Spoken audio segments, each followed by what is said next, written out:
take the night. I'll take the night. I'll take the night. I'll take the night. I'll take the night. I'll take the night. I'll take the night. 'Cause you have a heart that's divine. Deserving you are, girl, you're mine. Eternity's ours, yeah, you're mine. We'll live a life. I'll take the night. Welcome to Take the Night, and I'm your host, Boyd, with co-host D. Shine and Angelica Martinez. And D won't be with us tonight. He's with us on Mondays, but Angelica is here with us tonight on Take the Night. I hope everyone's doing well. What's going on, Angelica? Nothing. What's going on with you? I'm good. I literally just created the show ad for tonight and made the set up the show on Blog Talk and did all that stuff. So I've kind of been feeling like I've been like some kind of race to be ready for tonight.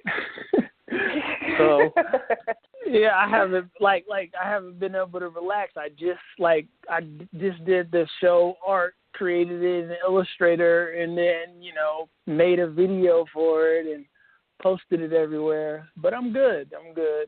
How about yourself? How you doing? Yeah, I'm actually glad that I got the reminder because it was like I'm prepping for my pour tomorrow, and doing some other things with some gems that I have and some new things and ideas, and also working on like a body oil, that I need to send out. Uh-oh. So, that body oil. Yeah, before I got into doing what I do, making, argon gems and working with crystals and stones and stuff like that, I was doing, body products, like shea butters and oils, and face oils and soaps and stuff like that. So, I still have a few people that continually to, order that on a basis. So it's always fun to do. And, when I show people that, I have a whole bunch of essential oils and stuff, so it's pretty fun. It's really fun. So just doing that and enjoying the new moon energy, because we're about to, I believe tomorrow it's going to transition to Aries, I believe. Hold on, let me double check on that really quick. Because right now we're in Pisces. And tomorrow it transitions into Aries. So it's always interesting to me to feel the difference and the shift in the energy, what's been going on, and see it play out and to see the differences and how to understand that, what it means to you and how to use it for yourself. So, it's very exciting. It's been, what's the best word for it? A very deep and emotional roller coaster, which it always is, for myself. So, and I've noticed that too. Like a lot of people have been going through a lot of deep emotional things and just wanting to be, by themselves and deal with things by themselves. And then there's the other side of it, especially if you're in a relationship with somebody, it's like you're not really totally by yourself because you have somebody else to help you express and grow. So to see those differences and see how it pans out in other parts of your relationship as well, or other relationships in regards to like family members and friends and things like that. To me, I've always been one to see patterns and things and people, and for myself, it has really helped me grow and to see my own changes and how I've grown and how I've changed, myself is amazing to me, and I'm excited, every day to see what I'm going to do. Like what does the energy call me to do today? What is it saying? What am I feeling? How do I want to feel? And, we've spoken on this many times, the whole visualization, setting intentions, and things of that energy. So. Exactly.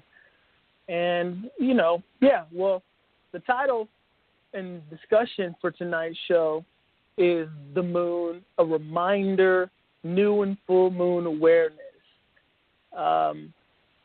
And, Angelica and I, we've talked about the moon before.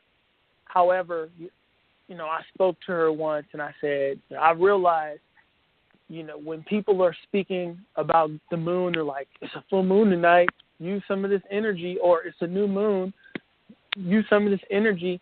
And it's kind of focused on the extremes of the opposites. And it's not like I don't feel like people understand that a momentum process.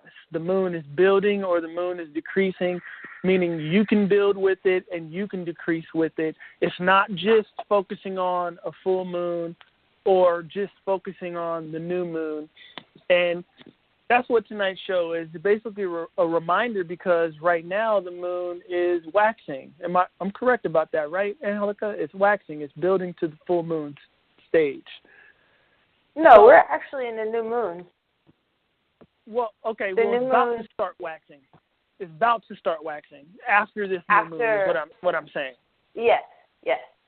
That's what I meant by it. It's about to start building. So this is the perfect time to remind everybody, like, right now is when we should be focused, realizing we're about to pick up momentum and we're about to get basically like a spark plug put behind all our intentions, our mind, and wherever we are, we just become more amplified to that as this moon starts waxing, building to that full point, which is a culmination before it begins to wane and decrease. And let's just think of it as like relaxing. And that's why we're doing this reminder. So it's not like we're talking about it on the full moon or a couple of days before the full moon, like, hey, you guys, the full moon is tomorrow, and trying to get everyone then to shift their consciousness, because it's like, if you're going full steam down a hill, it's hard to stop. So right now is when we can calibrate ourselves and prepare ourselves for what's ahead. And I know with myself, like you were speaking about emotions and stuff like that, Angelica, normally, see, with me, I'm going to use myself as an example because I don't mind. Normally, like the moon cycles affect me differently, and you'll know more why from the perspective of how you look at them from the house perspective, what house it's in, and you can build on that. You know what I'm saying? But that's your realm. So I would like you to build on that, right? But what I will say is this time around, before we got to this new moon, I started, being an artist, I noticed patterns outside and within myself, because that's what making music is. It's about repeating patterns, setting patterns, or even drawing, right? Playing with patterns in graphic design. So you tend to be a person that sees patterns all the time. And, I started noticing some stuff about, like, first a couple of days ago, I had this weird dream. And the energy in the dream was basically like some like of a narrative that could try to plant a seed of fear in my mind, depending on how I would take it, right? Like let's say, I'm not going to tell you the exact narrative of my dream, but I'm going to give an example, right? Let's say, I don't know. Well, the narrative of the dream was could have just set me, like if I were to wake up being somebody who takes direction or perspective from my dreams, I could have been in my waking state, the fear-based perspective. But I've learned to not do that, right? To kind of just sit it out and see what happens around me, to see if this thing that I'm experiencing is unique to me or if it's going on in other places. So my lady Sarah had this dream that could have been looked at as a fear-based perspective, and it was a little before mine, right? Then after my dream, a listener of our show, actually, Angelica, Bonnie, wrote me on Facebook about a dream. I'm not going to tell the contents of her dream. She tunes in. She'll do that. But it was like of that kind of narrative. So what I said, okay, there's a pattern here. And I knew what the dream was basically foreshadowing to me, at least, how I would look at it, is in my waking life, I was going to have many opportunities to have confrontations, depending on my actions. Because, right, every action has a reaction. And we tend to overlook our reaction and action to things that go on around us and really just say, like, you know, that happened, so I reacted, and don't think that we cannot react also. And the interesting thing is the way I'm looking at that is knowing, going back to the moon, right? Because it ties into the moon. I know someone's listening, like, trying to just follow me for a moment. The moon represents things of the mind, things of the subconscious, things of inner workings, right? So I was very aware of that dream and how I was thinking leading into the new moon, knowing that if I carried any kind of mental baggage into the waxing period, then I will be tuning myself to a frequency that would ultimately have these outcomes and these things play out in my world, in my realm, that I would look at as uncomplimentary, like cause me stress or dramas. So, you know, I was like, okay, I need to make sure I'm monitoring my thoughts. And I even made, you know, a post about it because I was noticing stuff like this, and that was on Facebook. And after that, Angelica, you know, I've been driving around and I've been noticing this pattern of when I'm out and about, like in the city, of, you know, a lot of ambulances, people getting pulled over, people being very impatient, like honking right when the light turns green. It's like, you know, this isn't NASCAR, you know, like chill out. And I went somewhere and I had to take back, I went to get some guacamole, right? And the guacamole wasn't filled up at all. And remember, I'm already predicting plenty opportunities to get into some kind of confrontation because right now we're living in, well, from my eyesight, my perspective, I'm seeing that it's like a heightened time of duality. And it's the war in heaven. So in our individual minds, we're going to be dealing with dual emotions, dual thoughts that are of insecure, trying to prompt insecurity in us. Like normally you're wearing something, you feel great in it, but today all of a sudden you're conscious of it. Like, do I look okay? Is there extra lint on me? And it's like you never think this way. And that subtleties like that go unnoticed, like it's because know thyself, right? Know thyself means know not just what you like to eat, not just what shows you like to watch, but it also means know how the inner workings of your mind is most of the time. So knowing myself, I'm looking at this time period, noticing, you know, this shift in my being. Like I even didn't want to spit out the window a couple of days ago because I was like, someone behind me is going to think that's nasty. And I was like, wait a minute, what am I saying? Why do I care? You know, I'm sure they spit when they have to spit. So I'm noticing I'm in like this heightened state of sensitivity to perspective maybe, but nonetheless, this kind of inner mind working will cause insecurity. And if I didn't monitor it, and if I got lost in that shit, I could, when we transition into when this moon, right, the moon, it controls the tides. It has a lot to do with silver production under the earth. So there's energy emitting from the moon. It has effect, and that energy also has effect on us.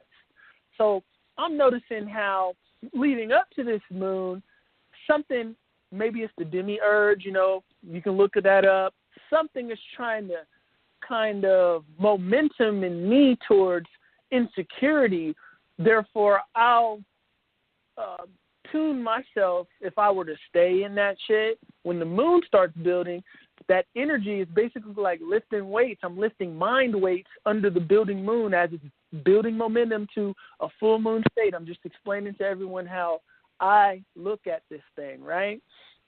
That I'm going to be, when that moon is full, I'm going to be very fidgety, if I stayed in that perspective, what I'm saying, I would be very fidgety, very off balance in the mind, very impatient, very snappy. And this is what you'll see right now in most of the people in the realm.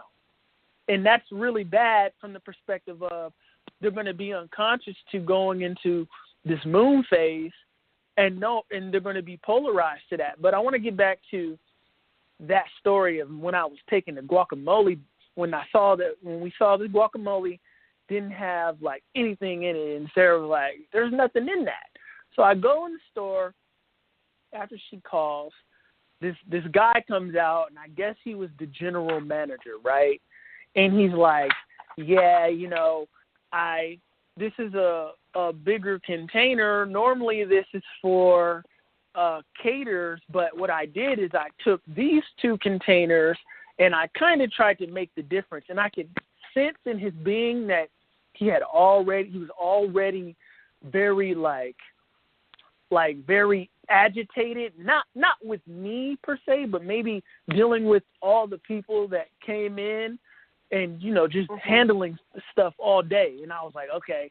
And I already know what I'm walking into in all interactions in my life, period, right now. Like, so I don't mind being careful. See, a lot of times we get caught up in our egos, so people are like, I'm going to just be me and do what I want to do because that's me, right? But it's like, yeah, that shit is going to get your ass either batoned or fucked up with your family, your woman, your anybody who you care about, because you didn't have the sense of mind to understand that everything around you is heightened and people are overreacting or oversensitive, meaning things are going to be taken way out of context, or, just things like that are going down.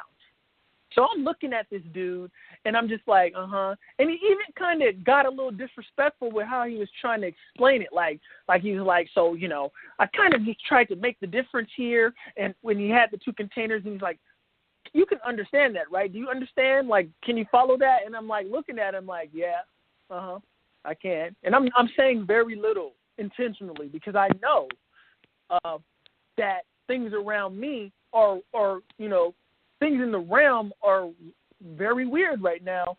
And this thing could very well, anything like that can very well easily go south, right? Just off of sheer ego and someone feeling disrespected, especially having hue to my skin in this motherfucking country. I'm like, yeah. And not to mention anywhere I go, I'm already noticed. Just being me, who I am. So I'm conscious of that. So I'm like, yeah, I got it. And I'm just looking at him, and he looks at me, and he just turns around and walks off. And he says to the lady, I'll be right back. And, he didn't even give me time to respond. So I'm like, okay, So So I walk outside, I go get my phone, and I tell Sarah, I'm like, yo, yeah, this is weird. Some weirdness going on in here. So I come back in, and the guacamole is just sitting on the counter. And when I go back to the car and I'm talking to Sarah, right after that, it was like a series of events. It was very interesting. I look back, I'm talking to Sarah, I look behind me in a car, this lady sitting there, she's thinking we're leaving, right, because I'm parked. And she's like very weird, like she's over animated and impatient, like I'm doing something to her, right? And I didn't even know she was behind me, so I rolled the window down, and I'm like, we're not leaving. And she's like, you could tell she was smacking her teeth, and she was like just bad-minding me, thinking weird shit, like I did something to her, and she just drives off. And I'm like, okay, yeah, it's about that time, So, yeah, really, really though. So I just wanted to give that example to everybody, just noticing how certain things have been playing out the way I've been seeing things, to give an example of how I deal with things around these times, to keep the events that I want to happen only happening, not getting sucked into. I could have very well easily, see, my ego's not involved, right? But if it was involved, I could have very well got easily sucked into dude's disrespect from trying to explain his rationalizing of the guacamole. He's very over animated about it. I'm just like, I wasn't coming in on some kind of trip. I was just like, a lady sent me in here, she don't like the quantity. What can I do? You telling me all this stuff. I didn't even say anything. I'm just looking at him like, yeah, I understand everything you're saying, but it doesn't change the fact that she sent me in here because there wasn't enough in it. I didn't say this, but I'm just like, yeah, I get what you're saying, and I'm just letting him talk, and he just storms off. I'm like, oh, man. But I could have very, very well easily got sucked in by his disrespect trying to explain it and be like, who you think you're talking to? A lot of people get sucked into that through their ego being involved, and then I get pulled into the momentum of this guy, meaning I have no self-control. Like, what is self-control if there is no self-control? Because you hear a lot of people be like, I have self-control, but it's like, if you had self-control, something outside of you wouldn't be able to change your mood. So let's really start looking at what self-control is. Dude was very agitated. He was disrespectful. I was of sound mind, and I just said, okay, he clearly has a problem that's not based on, it's not directly me. Why should I take offense? He's working in this restaurant. Everybody's in here quacking like ducks and turkeys and stuff, unconscious to people's emotions around them, feeling entitled. A lot of times in a restaurant, especially around this time, people are very entitled, meaning like, I need another one of these, and they don't say please, they don't say thank you, and they're forgetting that you're not interacting with a robot, a drone. This is a real person here with real feelings. They're going to feel some kind of way about how you're talking to them. And just because they're serving you doesn't mean you have to be disrespectful to them. You understand what I'm saying, Angelica?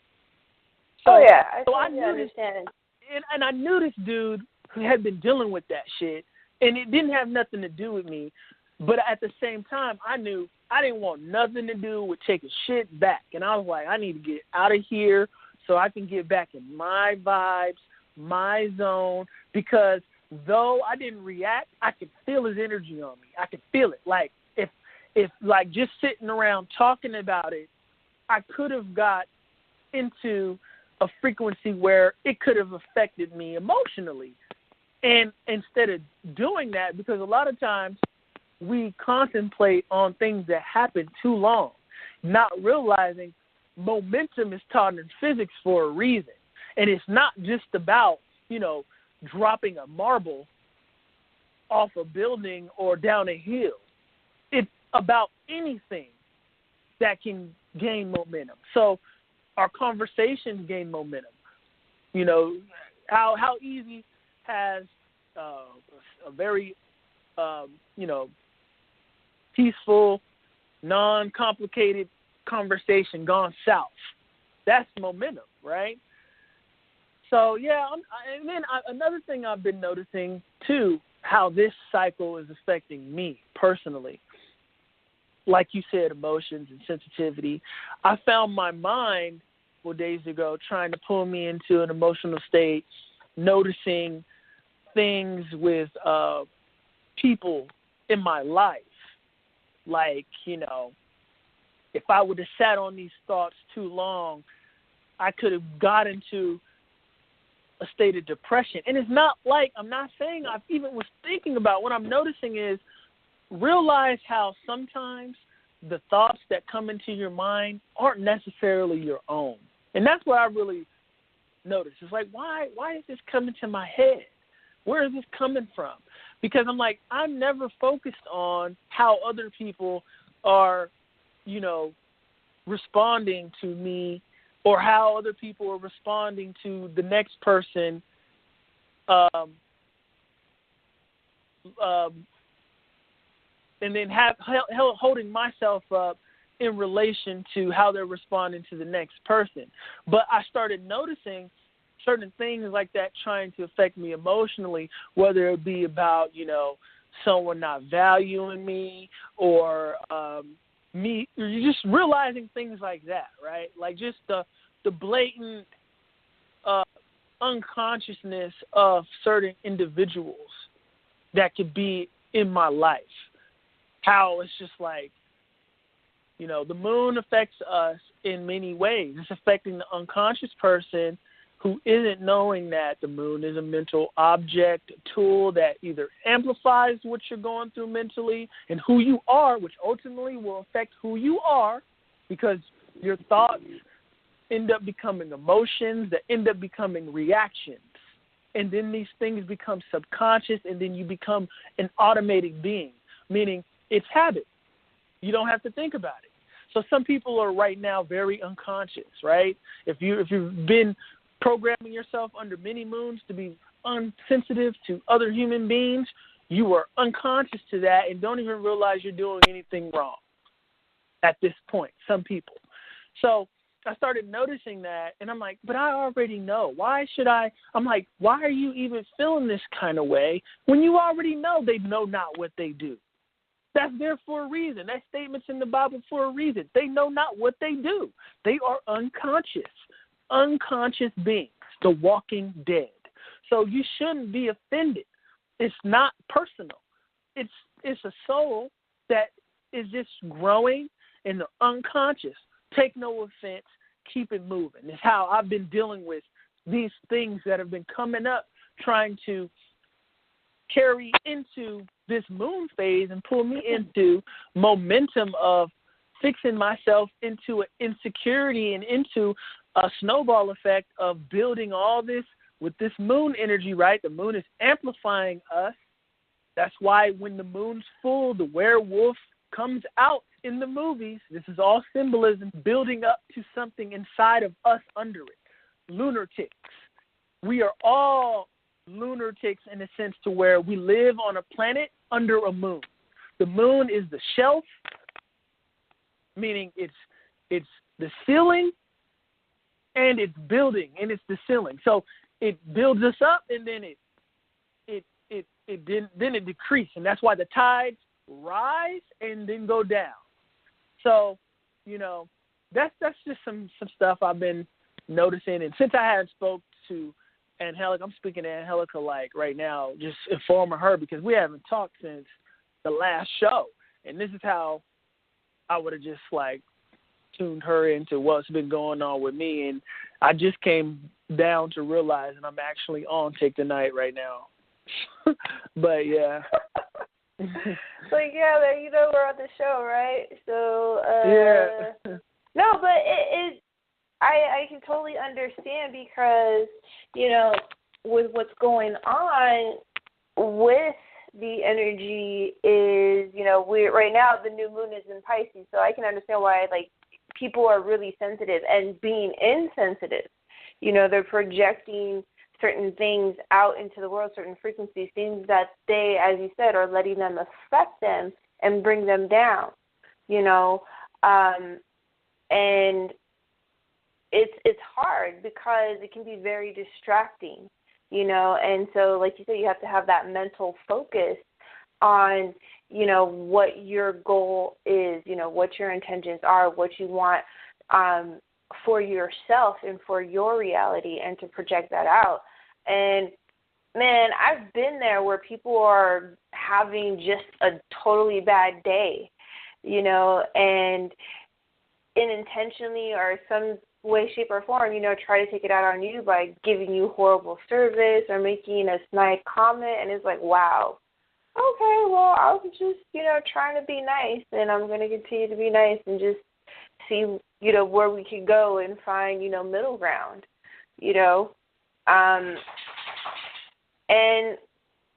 that's what, you know, the whole thing is, especially, you know, again, with this Pisces energy, is finding that balance, finding, you know, that inner peace, you know, that yin and yang energy. And as you said before, you know, we're in a space where it's very much about duality. A lot of that energy is coming in, you know, on an emotional level. And to understand that and to go within yourself and see that, you know, what are you going through? How is this energy affecting you? What is it bringing up? You know, what things are being brought to you, you know, that trigger things, and how you can find, you know, that counterbalance and grow from it.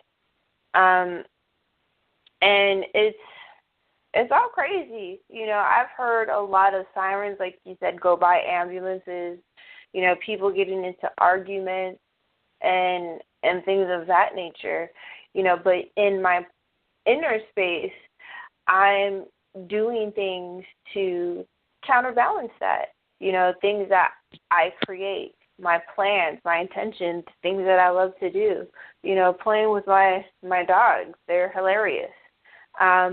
Exactly. Grounding yourself. Yeah, grounding myself. Yeah, so, exactly. You know, and I love what I do. Yeah. I love, you know, the people that reach out to me to create things, and, you know, all the people that I've met and encountered while doing that, you know. So, yeah. like I said, I'm just excited, you know, because we talk a lot, like you were saying, about the, you know, the cycles of the moon. And, you know, the new moon, people was like, well, there's nothing out there. There's, you know, you can't see anything.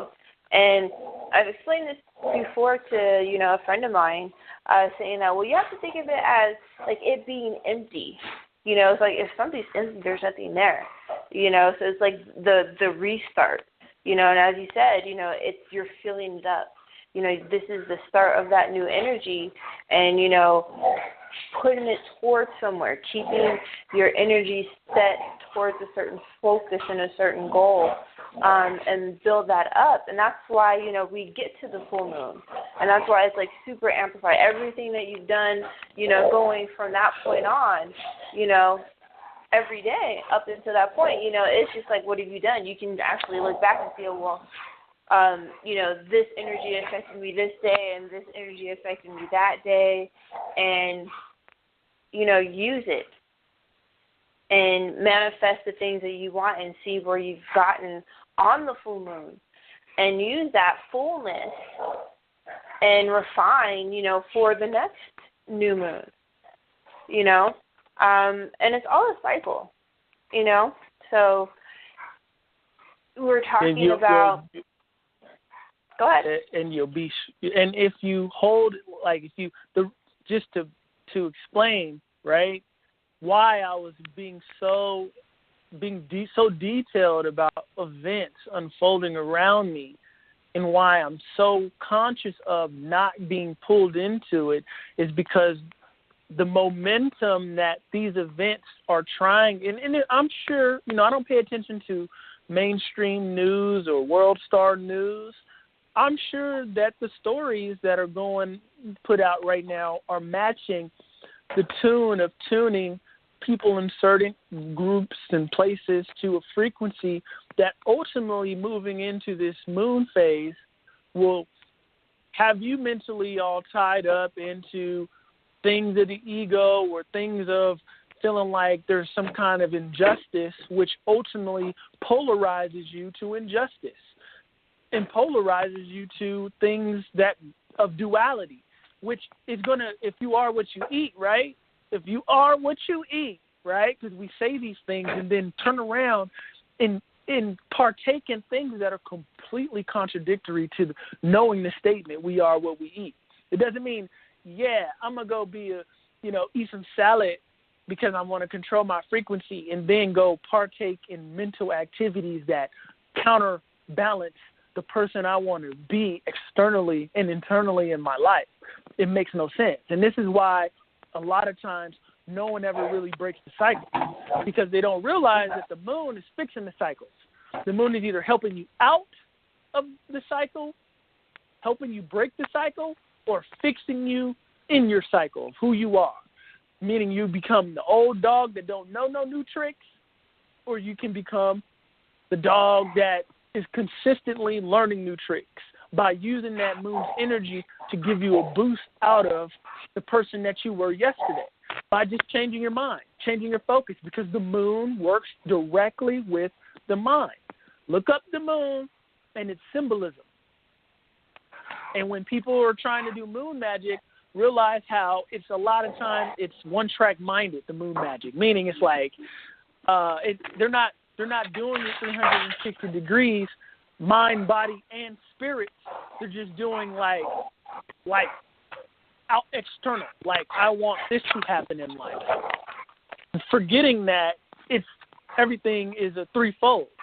So controlling the mind, making sure I didn't get sucked into and continue, because this is going to continue. I don't get sucked into things that pull me into a counterproductive state of mind, because that easily goes into, in anybody's life, if you're a human being, depression, or your ego gets inflamed. Because some people right now, their ego's heightened. Like Angelica said, they're not sensitive. They're feeling themselves so much that they're going to miss opportunities and miss wisdom because they can't listen to a damn body, no soul. They're not going to be able to listen. And, that's another thing. Like, I experienced events dealing with other people that could potentially have made me feel, I tend to not get angry, but more so, like, have my feelings hurt in situations where I realize somebody is clearly misunderstanding my intention, right? Like, if I'm taking the time to just share something that I've discovered, and you notice if you do that with some people in the realm, they take it as some kind of competition meet, to where they're like, they don't want to hear you say or say anything that they're not privy to, because they feel like you trying to one-up them, maybe because, the mind works on us in a karmic kind of way, meaning if you're a person that's trying to one-up on people all the time, you always think someone's trying to one-up you. So that's how that karma can kind of affect the mind, because there's life karma and then there's mental karma that people experience every fucking day just by the way they act towards people, thinking that shit, people are doing that to them when they're not. So like, I was trying to explain something, just basically sharing something that I've come to terms with out of just like not wanting to keep it to myself, because I can very well keep new things that I understand that are going to benefit my life to myself and not share it. Easy. Especially, you ain't paying me, so why do I need to share it? So don't think that I'm trying to look. If I want to, I don't get nothing out of having you think I know some shit that you don't know.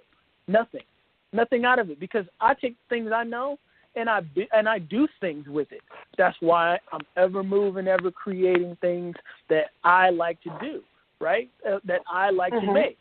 And I'm not stuck and I'm not stagnant. But what I'm saying is, I've noticed in the realm, people just with this energy feeling like, you trying to like just, so I realized it's like, okay, this is another sign. Like right now, I'm just gonna not say shit. Why? Because people are feeling themselves so much that they're misunderstanding things, or they're just somewhere else. It's scattered. It's like, okay, so knowing thyself and knowing thy realm, I'm like, yo, I'm going to talk on Take the Night. Anybody who tunes in to Take the Night, they there because they want to hear somebody talk, right? But other than that, I ain't saying shit because I don't need the misunderstandings. I don't get off on talking to people and having misunderstandings, and then, just because this person feels some kind of way, getting sucked into some kind of weird conversation that isn't even rooted from my intentions. So these are all the things that I know are going on right now in people's lives all over the realm, and they're going to be causing, as we move into this new moon, you're going to have, as we move into this waxing period, and correcting what I just said, because we're in the new moon, but moving into where the moon is building that energy on you, just the key is to stay who you want to be. Don't get sucked into other people's frequencies. So if you have to stay to yourself more, do that shit. Because you're doing it for you, not for them. Because a lot of times people don't want to move out the way for other people. And that's why you always get yourself in the shit that you wish you didn't have to deal with. Because you feel like you must go explain yourself, over-explain yourself to a motherfucker that's clearly out of bounds in terms of trying to even hear it or even being able to understand where the fuck you coming from. They on a whole nother planet. They on Mars dealing with that war energy. So it's like, why do that? Just step back, see it for what it is, and know that when there's a great extreme, there's a great fall. That those very same entities will be in a very sensitive state where they want you around, and they're feeling like you're not around, and like, why aren't you around type shit, because they go from these extremes of feeling like your presence is like annoying them to feeling like they're missing it, because they don't realize that too far up makes you fall too far down, and too far down, you just gonna stay down. So the point is to keep this balance, and that's why in past shows I talked about how when I feel my ego rising because I'm conscious of who I am, my talent, my mind, people can, someone that's not conscious of the necessity to humble yourself, in a sense, to just staying grounded, they'll let that shit take control of them, and then they lose sight of even being able to improve, and they end up stuck at that point. They don't learn anything new. So I told you guys, and we talked about how, I say I use music to get me into my heart, because everything's everything. Everything is going to tie into new shows and go back to old shows. Spiritual principles all intertwine and go together. Just stay who you want to be. Don't get sucked into this extra bullshit, because I know there's some bullshit being promoted in the realm to fix people into a mind state that's going to cause them to have shit they don't even want to happen to them happen in their lives. You're going to be having many opportunities to have stress on you, fear on you, anything to make you feel uneasy inside. And if you know you are what you eat, you experience what you are, then why would you want to feel these things inside if you know this? So the point is to be inside what you want to be at all times, especially as the moon is building, because when the moon gets to that full point, you're full with who you want to be. You're full of who you want to be. So you're working with it. But yeah.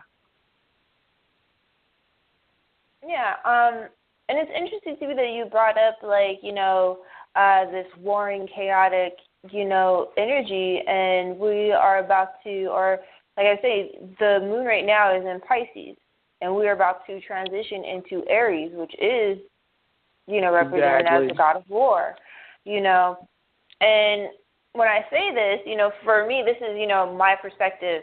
These are the tools and these are the connections that I make just based off of, how I see things. It's like, first, we're in this really kind of emotional, sensitive state, and now we're about to enter, this energy that is about fire and war and passion, and things of that nature.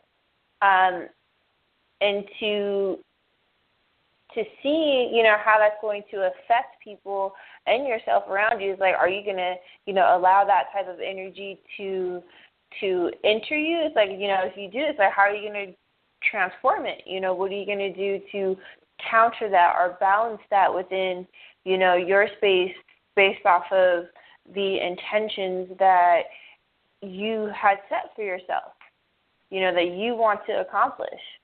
Are you going to argue? Are you going to give in? Are you going to, debate? Are you going to, things that are going against what, how you, like you said, how you want to be, the intentions that you set,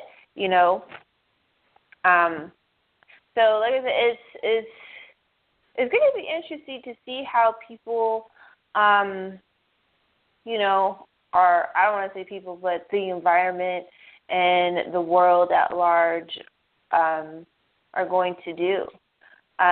Because, after that, what do we have? We have the solstice, I believe. It's on the 21st. I think it is.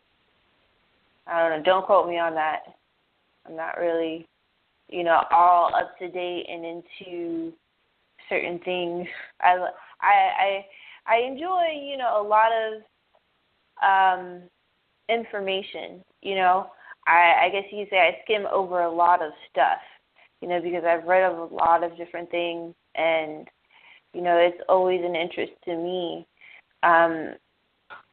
to be able to have access to all this information, and then, like I said, take what you learn from it. What does it mean to you? How do you connect to things?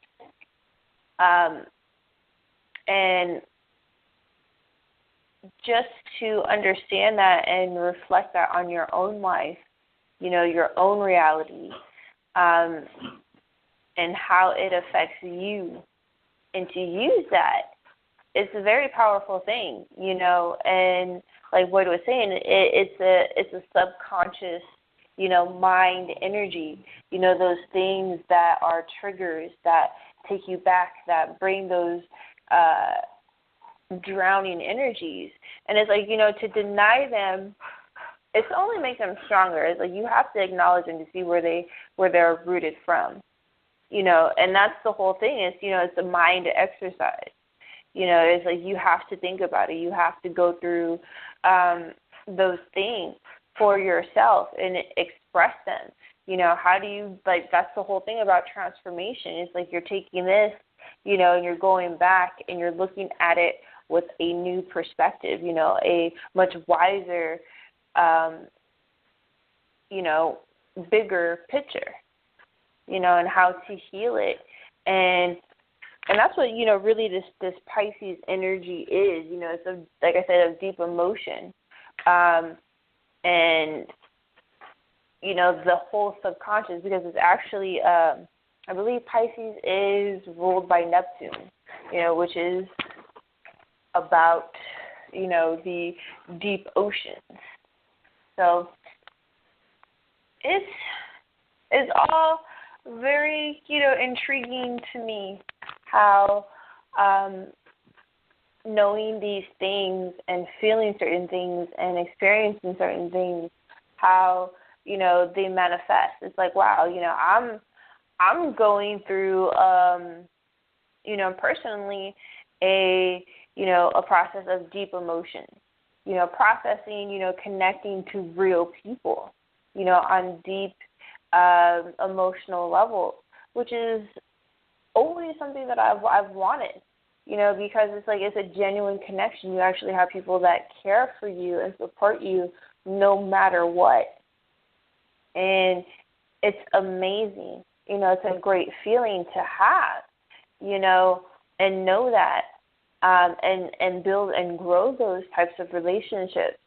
So for me, it's like I've been processing. It's like, wow, it's like I have these people. You know, I can count on them to do that. Not only that, it's like I'm being able, you know, because of that, it's like I'm able to do something that I love and create things, you know, for other people as well. You know, that in the hopes of helping them on their journey as well to healing and, you know, getting in touch with, you know, deeper and higher aspects of themselves.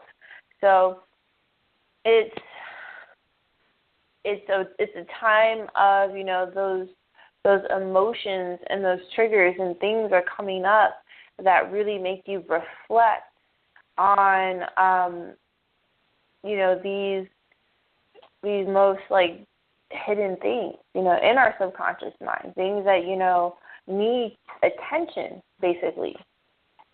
And like I said, you know, like we mentioned before, it's all about your intentions in your mind and, you know, how you focus. So, yeah, you know, and what Boyd always says is, like, the universe is mental. It's frequencies, exactly. It's vibrations, you know, and thoughts are vibrations. And, you know, so you have to really kind of tap into that understanding. You know, it's like if my thoughts are vibrations, you know, and vibrations are basically waves of energy going out, you know, it's like what am I sending out with my thoughts? You know, and then to be aware of your own thoughts, like you said before, like knowing yourself and understanding, you know, certain situations trigger certain things, and it's like, well, that's not the type of person that I want to be, but I reacted in this way, and it didn't, you know, it wasn't really what I wanted to put out. And it's like being true to yourself is knowing the difference, like, okay, this is who you are, this is your energy. And like Boyd was saying, it's like you don't really care. It's like you're doing you, you know. And when other things and other thoughts come in of like, well, ooh, that would be nasty, or oh, that doesn't look right, you know, that doubt, you know, it's like, where is that coming? You know, and I think the same thing too. It's like, where the heck is that coming from? That's not me. It's like, I don't really care. It's like, if I'm gonna do it, I'm gonna do it. You know, that's just who you are, you know. And when it comes to questioning those doubts and things, it's like you have to really, you know, go into and see where they're coming from. If it's from, you know, yourself deep within, it's like, why do you feel that way? You know, you have to ask yourself these questions, you know, and these things, and take that time out, which is another thing that, you know, Boyd pointed out, is sometimes you have to get away or cut yourself off from certain energies and certain things that aren't promoting, you know, your best growth, which gives you opportunity, you know, to go within yourself and ask these questions. Especially while this moon is building. It's very, I can't stress how important. See, in my world, I understand, okay, the sun does something, right? It has its own thing, and I'm not saying that the sun is greater than the moon or none of that, because they're two different sides to one coin. But the sun, the sun has a lot to do with the surface of things. It brings to light what is in the dark, literally and figuratively. Like, when are most people active on Earth? In the daytime, right? So those things you're thinking internally, like around right now, like, you know, with all the extra activity and people all in their egos and they're, you know, or very sensitive, that's going on inside, right? But then if they go outside in the day and they act on those things that are inside, the sun is where you're bringing it to light, under the sun's light, amongst other people out in the day. So these spiritual these concepts of just, you know, as above, so below, everything is basically a microcosmic version of a macrocosmic version of something. And I said that again, but I'm going to always say it, because if you don't understand that, you don't even understand what you're doing or what you're trying to do while you're thinking you're being spiritual. You don't get it because you understand these fundamental things. Like Angelica said, the universe is mental. So if the universe is mental and the universe is the macro cosmic, let's say, entity, thing that we are a micro version of, that Earth is a micro version of, right? And then we are on Earth a micro version of this universal mental creating entity. We're the micro version of that. We have all the elements in our body found in the universe, right? We're literally a microcosmic version of this macro universal like symphony going on above us. So if the universe is mental and so are we, meaning our mind and what's going on in our mind is key to what we experience, right? Now, if you follow the paper trail of what our ancestors left behind, and they tell you that what the moon represents and the entities that they put dominion with the moon, they associate it with the moon, and you look at the attributes of those. See, I hate to use the word God because if there's any Christian listening to this, they're going to go straight through to the trigger of thinking of paganism. But see, we're supposed to worship none of these things left. They're templates. They're archetypal energy templates that represent the energy manifested on Earth in the body as a human being. So you got Zeus humans, meaning they're well-rounded. They may have a son that's, nowhere near all of that Zeus roundedness. If you look up the attributes of Zeus, right, he could just be Aries. And I'm tying to that because I want to remember to go back to what Angelica said about us transitioning into Aries. But that Aries entity is down here in the flesh manifested is war. You can think of, let's say, I'm not going to say any king there are war kings, but I'm not going to call anyone out because I wasn't there. I didn't know them. I didn't know who they were at home. So I can't say they were Aries manifested just based off of going to war because everybody goes to war and you're exercising all these energy frequencies all at once, tasting the rainbow, if I may say, right? The whole scale of energy in the form of color, frequency, and emotions and actions. It's a scale. So, but some people on Earth are fixed into two, which this goes to chakras, right? They're either in the lower or they're in the lower two or the lower three. They're fewer in the heart, right? And then fewer is narrow through the desert land, just to give you a coded word, right? The path is narrow through the desert land, them hot spaces that lower the lower chakras, meaning not too many people make it out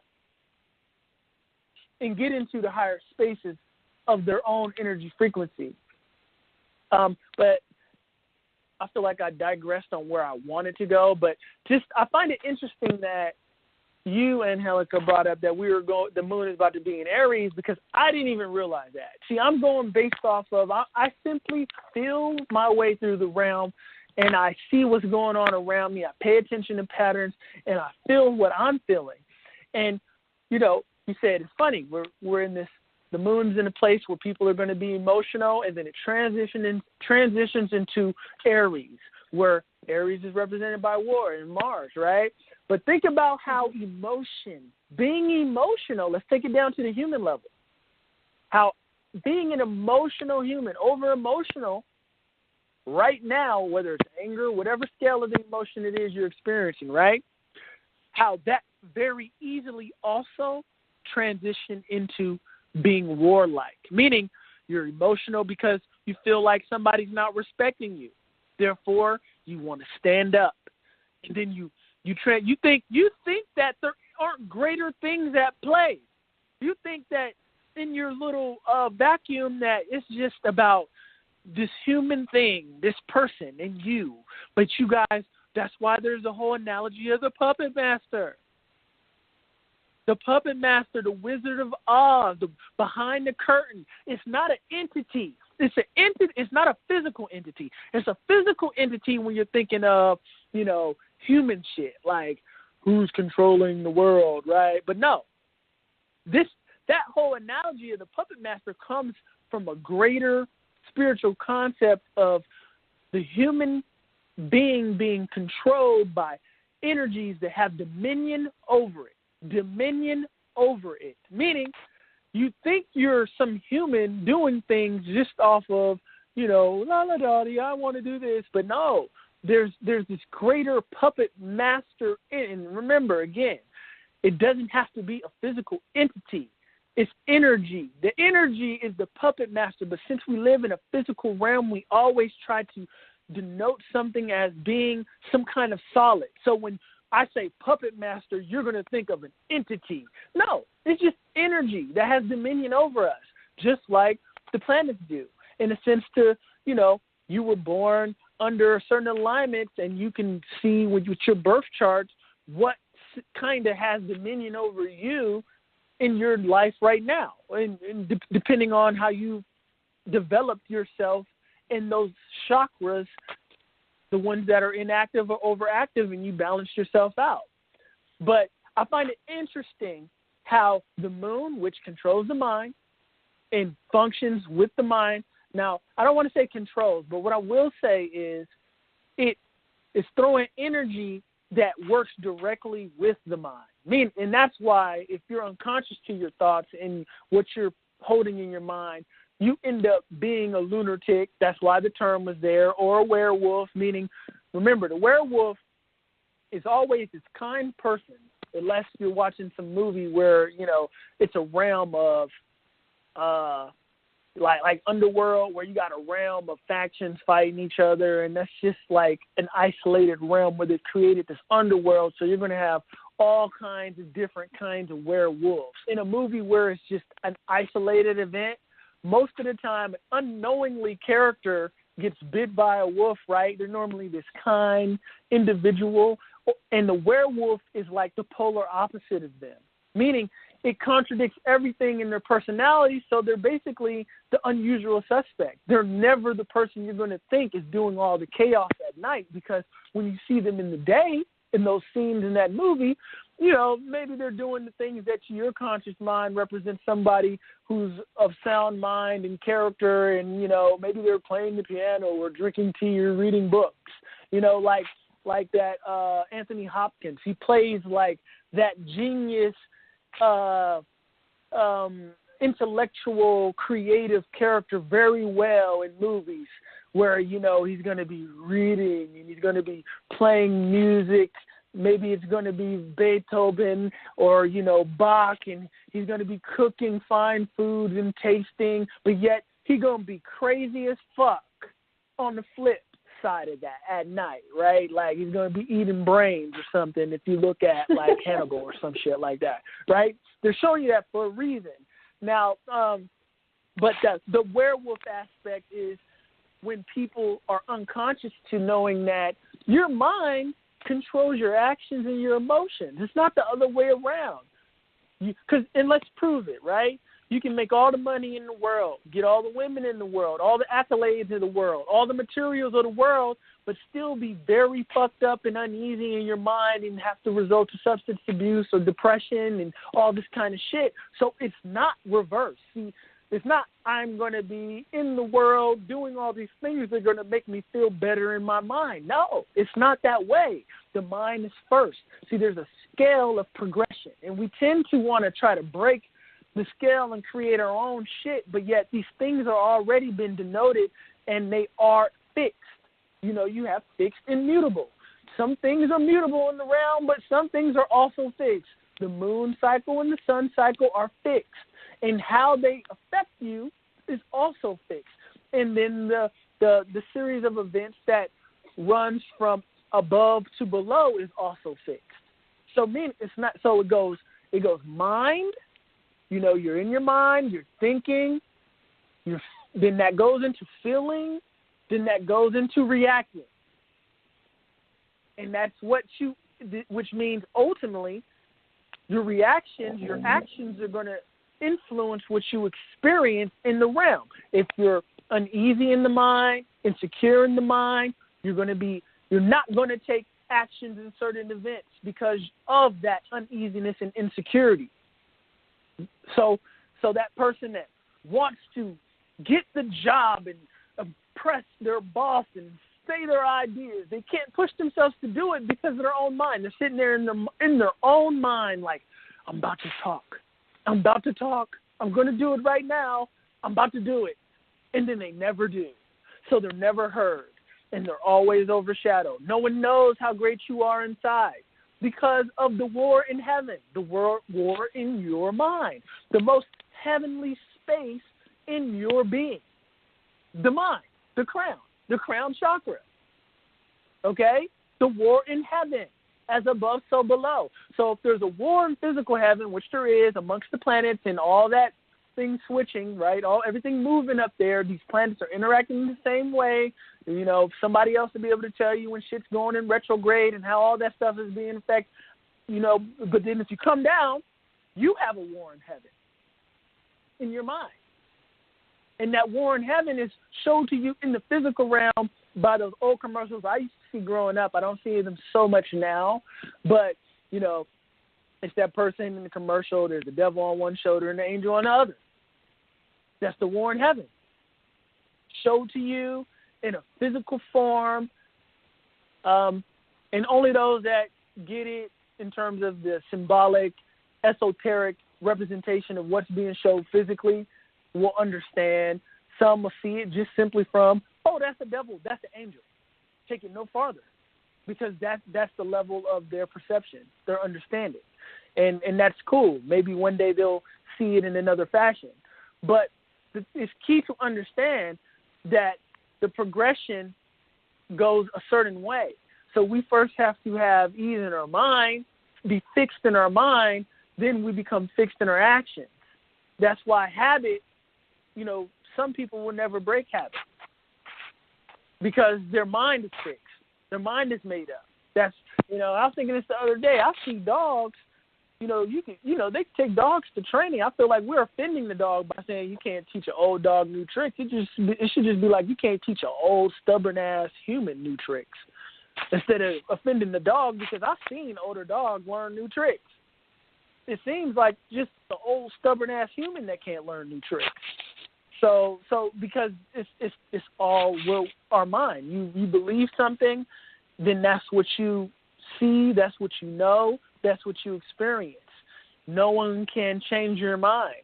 That's why on our last show, when I was talking to the young lady who had her mind made up on the law of attraction, it's like, look, there's no debate here, because the universe is mental, meaning what I hold in my mind is what I'm going to see and experience and create.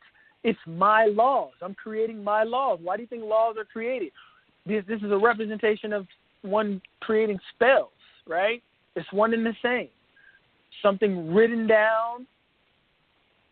But see, the law from a governmental perspective is controlling a body of individuals. A spell from an individual perspective is more like a mantra that's controlling your own mind. Everything is everything. Everything is a microcosmic version of a macrocosmic version, and vice versa. The realm is just creating patterns on top of patterns on top of patterns on top of patterns. A circle inside a circle inside a circle inside a circle inside a circle. And then it's a circle outside a circle outside a circle outside a circle outside a circle.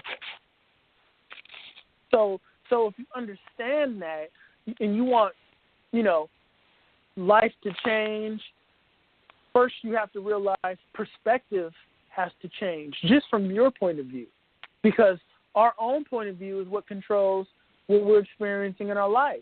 If you feel a certain group of individuals feel some kind of way about a total group of people, and you fall inside of that total group of people that you've made up your mind and this other group of individuals feel a certain way about, when you're amongst these people that you believe feel a way about a group of people that you fall inside of, you're going to be uneasy and insecure. Your mind is making your reality. So it's not hard, you see, because you see it so many times. People say, I don't know if I believe in the law of attraction. It's like you can just look at it from a non-magical perspective. Look at it just from an intellectual perspective. Let's take manifesting out of it from a magical perspective and just take it from the very human, let's just move things around with our hands. Every action has a reaction perspective. In your mind, if there's an action of doubt and perspective about a group of people that feel a way about another group of people that you feel a way about, the reaction to that is when you go outside and you're in front of these people, you're going to think they're feeling that way about you. Every action has a reaction, right? Mm-hmm. But you are also manifesting that reaction that you're experiencing by way of what you're holding in your mind. They're one and the same. There is no contradiction between manifesting from the perspective of The Secret to every action has a reaction. And since we try to compartmentalize things in this realm, science and spirituality and all this kind of shit, some people who, the creative mind tends to draw conclusions where things seem to not have things that tie together, so I can understand how it can just go over some people's heads and they can miss it. But there is no difference. It's the same thing. It's the same thing. So if you don't even believe in being able to manifest your reality from a spiritual, magical perspective, you feel like it's hoodoo, you feel like it's all hocus pocus, right? So let's just go to every action has a reaction then. Cause and effect. Let's do it the scientific, intellectual kind of way then. Because it's the same. It's just semantics and cultural perspective. Again, it's this the athlete says, I'm in the zone. I don't hear anything. I'm just focused. Sound goes away. I'm just focused on, I just see myself moving. It's like I'm in automation mode. And then I just shoot the ball with no thought and it goes in, or I'm just out there and I hear nothing and then everything goes to silence and I just catch the ball as it slows down in slow motion and it feels like I'm speeding up under it. And then the spiritualist says, I am in a trance. Same shit. Two different worlds. Semantics is causing a divide when there's clearly a bridge between the two. They're one and the same. But people that are fixed in thinking their way is the only way and that they're, on a high horse or some shit, they tend to not be able to see the commonalities around them in other places. Is why you have religious factions fighting each other and people, just human beings fighting each other. It's like you all agree upon being human beings, but yet you can't realize that that's enough to get along, right? It's just like that's enough. Not to mention you're on one planet. Don't factor that in. No reason to get along on one planet. No reason. You just keep fighting. But ultimately, and I was being sarcastic there if anyone missed that humor, but ultimately, though, if you want to change your reality, change what you're experiencing, you want a significant other that appreciates you, people to appreciate you, good connections, it starts with you. That's why they say that. But they never say why. It starts with you because the universe is mental. You are what you eat, meaning the things you consume, the thoughts you consume, the thoughts you hold, you experience these things. That's why somebody with nothing can be happy, nothing compared to what you feel like is something, right? Because beauty is in the eye of the beholder. That's why they say these things. Value is in the eye of the fucking beholder. Except when it comes to precious metals, right? That's universal. But this is why you create what you hold in your mind, and why around this time, why the moon has direct correlation and importance to what we experience in our life, is because it's a body of energy that is amplifying your mind. And if your mind is the base of your experience, it's key to control your own mind under the moon's waxing period as it's still building up, because just like the tide that it's about to affect, it's affecting you. You're no different. You're under dominion by the moon and the sun, under dominion. There's no getting out of it until somebody blows up the moon or it goes away. You are under dominion. So if you're under dominion, meaning you fall under the laws of what the moon, how the moon is interacting with us, unless you're in a controlled environment like a laboratory with vegetables and how they can create false light and false temperatures to create plants to grow, to make plants grow with no real sunlight, right? You can get around these things that have dominion over the planet in instances like that. But your mind, every time you can't get away from the moon energy. You can't get away from it. It has dominion. So you have to realize that it's either someone's public enemy number one or your best friend. And the reason why the term lunatics was formed is because it's most people's public enemy, the moon, because it has direct effect to the mind. As why if you look at Thoth or what Khonsu, right, Angelica, Khonsu? Mm-hmm. You will see the elements of these entities and how they're aspects of the mind. Aspects of the mind. That's all they were showing. They weren't worshiping Thoth like, oh, Thoth, oh, grace. I'm sure when the fall from grace happened, the fall from understanding, the fall from wisdom happened, yeah, some people started worshiping Thoth. Ultimately, they knew that these were archetypal energies and you are to become these things, or you are these things unconsciously. Is why, the Native Americans would see the spirit of a kid that was born and call him young yellow wolf, based off of the spirit of the wolf.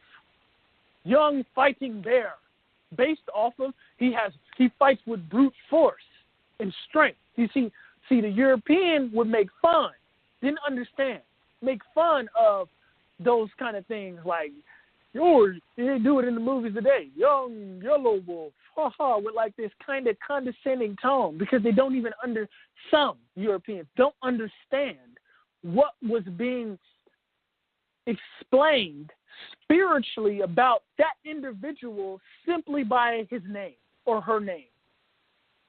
Young, graceful eagle. She's graceful like an eagle, but also has force, because the eagle is one of the most fierce birds in the sky. So they're looking at this kid and they're tethering this name, tying it to an animal, to that kid's spirit and the physical attributes that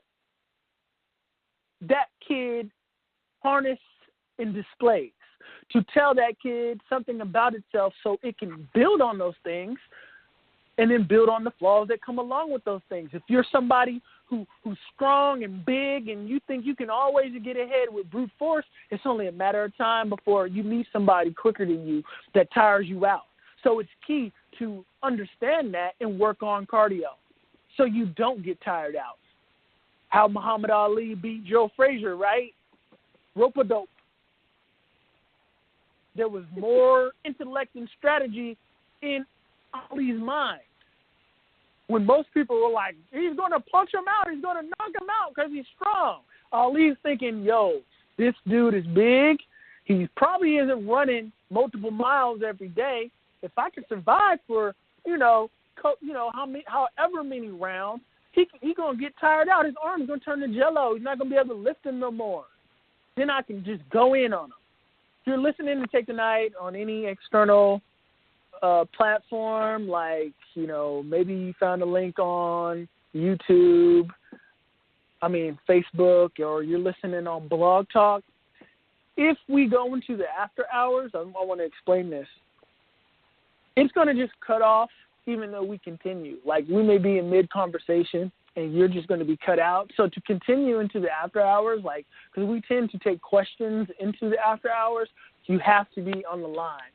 So if you have something to add, or if you just simply want to continue to listen, if we possibly do go into the after hours, you would want to call 215-383-5822. Again, that's 215-383-5822.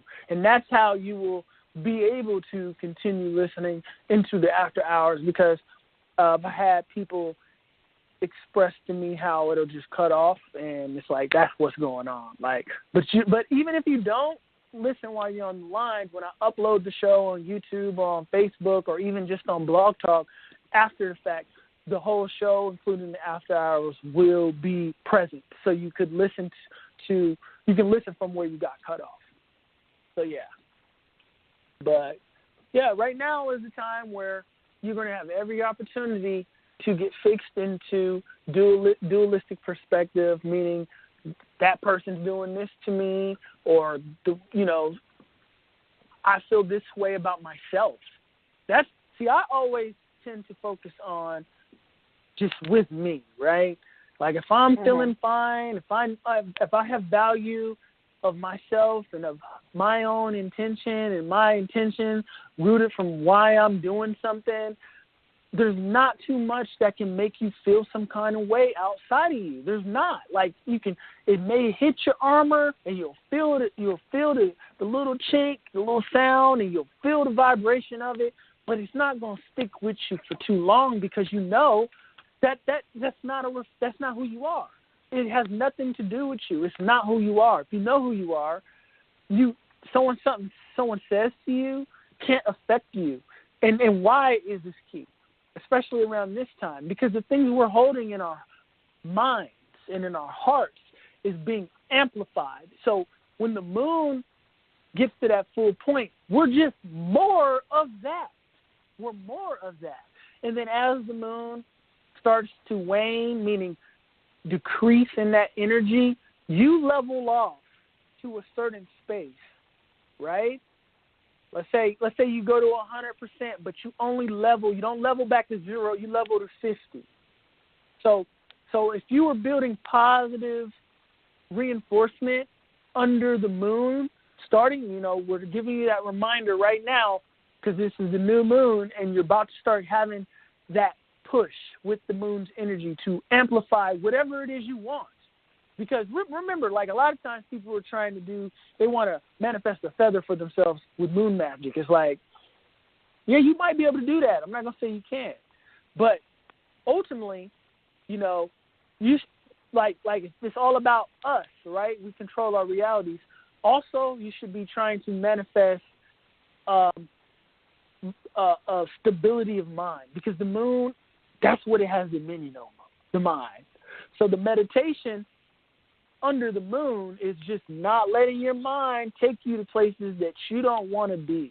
And that's why I started this off by talking about how my dreams were trying to put me in a mental space that could possibly carry over into this moon's building energy that fixes me into a place that I don't want to be in. So I'm like, no, that's not going to happen. I'm not going to focus on that dream. I'm not going to focus on, because a lot of times people are being smart by trying to decode something, trying to break something down. But if you know you control your own reality, you only experience the things that you want to experience, why am I going to focus on decoding this dream, if I don't like it? And if I'm going to keep it in my frequency, I'm going to keep it in my vibration. And then I'm going to magnetize events that match it. I'm going to build momentum towards it. So intellect is working against me. Being I like to dissect things. I just, because you'll hear that. I don't know. There's just something in me, like I like to try to understand. It's like, yeah, curiosity kills the cat, right? Why? That's why. It's not saying don't be curious, just telling you too much curiosity directed in the wrong place is going to affect you in a negative way more than it's going to affect you in a positive way. So we have to discern when our focus is doing us harm. Like watching shit that scares the hell out of you, especially right now. A lot of times our entertainment is working against us. It's like You think you being in the know, watching whatever form of, whether it be shit you feel like is real on certain stations that projects real life, says that it's talking about stuff that happens in the world. You know what I'm talking about. Or if it's just simply a movie. Your focus, if it's telling you, oh my God, you know, get ready. It's like that 2012 shit, right? Like what good did that do focusing on it to most people? It just scared the fuck out of them. Like, oh shit, I got a year to live. I'm going to stock up on beans and water and shit. I'm going to love my, you get stressed out. You start acting weird. You start doing things that are uncharacteristics of you because now you're outside of yourself. See, being outside of yourself is about being outside of that energy frequency that is you, where things that only have relation to you normally happens. Someone saying something, someone cutting you off the road can easily take you outside of you if you let it. Like, someone nearly cuts me off, I'm going to be like, damn, shit, fucking quacked up. Like, where you go? But I'm not going to sit with it and letting it ruin my whole day. Like that motherfucker that cut me off. You know, why would I do that? Because I'm changing. I'm now in an energy frequency that has nothing to do with prosperity. Nothing to do with having good interactions with people I have encounters with. You have someone cut you off, you let it fuck up your afternoon, you go into the grocery store, now you mad, now you taking that shit out on the clerk. So you could have met somebody in that grocery store that had talent, connection, or whatever that could have helped you in some kind of way. You could have helped each other.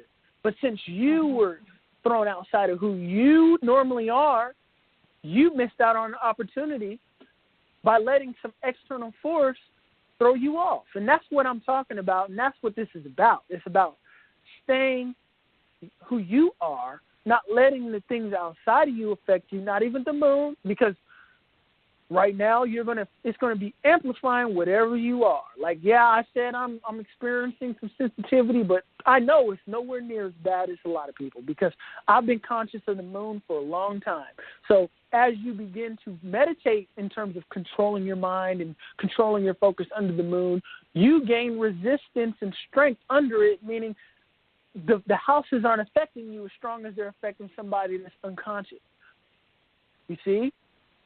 That's what I have come to terms with. Because you then you have control in a sense to where it's mind over matter, right? So if you're meditating under this force that strengthens a certain thing, which is the mind, that means your mind is getting stronger. So that means you are fixing it to what you have intent to. Meaning, then again, certain things aren't going to have effects like they used to because it's opposite of your intent. So if your intent is to have a very, let's say, reliable emotional aptitude, I'll say, let's say frequency, consistency, emotional consistency. If you're meditating under that, and it's simple, by just simply not reacting under the moon to things that you would normally react to. Just stay calm, sound-minded, remember what's going on. Don't let your ego, because the ego also gets a little active right now, so someone's going to say some shit. It's going to hit you in an emotional space, and you're going to have to, it's going to take everything in you not to act. But just change your focus. Put on a movie. Put on some music. Put on something that you love. Go pet a dog. Go pet a cat.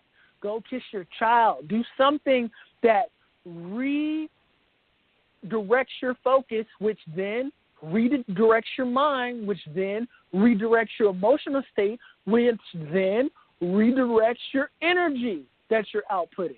You start petting your cat that you love, now you're emitting love instead of anger. Good kind of energy instead of stagnant kind of static energy. So Right. you keeping yourself in the energy vortex of having, like, you know, chance meetings, things that you feel like, you know, because opportunity and who you come in contact with in life has a lot to do with your energy frequency. There's some people that never come in contact with somebody that in their realm they hold importance to. That's simply because your energies don't match. You're more prone to go outside and meet somebody that you feel like is someone you wanted to meet, or you're amazed that you met them. This happens when your energy, because your energy is going to cause you to go outside at a certain time to where that person also is going outside, to where you guys just cross paths at the grocery store. Wow, I met such and such today. When some people never meet such and such today, or never feel like they had a moment like that. That's because the frequency never matches that. You meet who matches you, is basically what I'm saying. You're meeting, wow, I met an asshole today, because you're an asshole. You see what I'm saying? Wow, someone cut me off today. Yeah, because you do that shit. Wow, nothing special happened today, because you sit in shit that equates to that shit happening. You get a mirror of yourself. Everything is that way. Alice in Wonderland was just her fucking mind. That's what that was about. She went through the rabbit hole of her mind, a mirror and a mirror and a mirror and a mirror. All these characters were aspects of her. That's the esoteric aspect of Alice in Wonderland. Dude was probably a Mason that, you know, had understood more than ritual actions. He knew the spiritual, esoteric aspects to everything that was symbolic, whether it be, you know, the cornerstone, how that pertains to the mind, how that pertains to the earth. The architect, how that pertains to the mind, how that pertains to the universe, how that pertains to the earth. Joachim and Boaz, how that pertains to the mind, how that pertains to the soul, the individual, how that pertains to the universe we live in. You see what I'm saying? So it's like levels of understanding. And then this is where the degrees go into play when it comes to stuff like that. In the degree system that we have in public, in just college, right? I got a degree. That's based off of spiritual degree systems. Everything is everything. Right. So yeah, if you have anything you would like to add, this is the time to press 1, because it's about 26 minutes left in the show. And you know, I'm just giving you an opportunity because there's a good chance that we may just change the subject and go into something else. You know what I was thinking about leading up to today's show, Angelica? I was thinking about what are friends for? And I was going to hit you up like, I think we should do a show, you know, that's really dealing with, like, friendship, because I feel like that's being lost with social media. You using the term friends just from some random motherfucker that sent you a friend request on Facebook that you never communicate with, you know, that probably just sits there and just watches over your shit and don't interact. That's not your friend. That's not your friend. and it's like, if you use these, you can get lost. It's just like how certain terms get lost in translation and mean all kinds of things in the English language. You know, friend is beginning to have these things into a certain generation that knows nothing but Facebook. Somebody can very well think that a Facebook friend and how that interaction goes is how friendship in real life is supposed to be. But it's not. Yeah, and it really actually, you know, I agree with you. And, you know, it should really be called like fan book, you know, and all those people are just like fans. And just really call it that. So, you know, fan book, you know, something, because it's just people kind of like the really kind of beginning of social media, I guess, you know, that whole getting to know people. Before that, I think it was like MySpace. You know, a lot of people remember that. And, you know, you can see the evolution of how, you know, people connecting has evolved and gotten bigger as technology has grown, you know, and you have to understand, like, you know, like you say, it's like these people aren't really your friends, you know. It's like how many of them can you call when, you know, you need help with something, you know, going through, you know, personal traumas, or, you know, you need some help with something, you know, financially, or with getting a piece of material or something like that. You know, who knows? But just, you know, how many of those people on, you know, your Facebook, you know, would you actually be comfortable calling with something like that, or reaching out to something like that? And, you know, and for me, it's like, you know, friendship is a great topic, you know, because it's like how many friends do you have? It's like I see people who've had friends since, you know, they were little kids, you know, growing up in the same neighborhood and things like that, and still living, you know, within, seeing each other and things. It's interesting because it's like I don't really live close to any of, you know, the people I call friends. It sucks because it's like I'd love to get together with you and everybody else to just hang out and, you know, discuss things, create things, and stuff like that. Go ahead.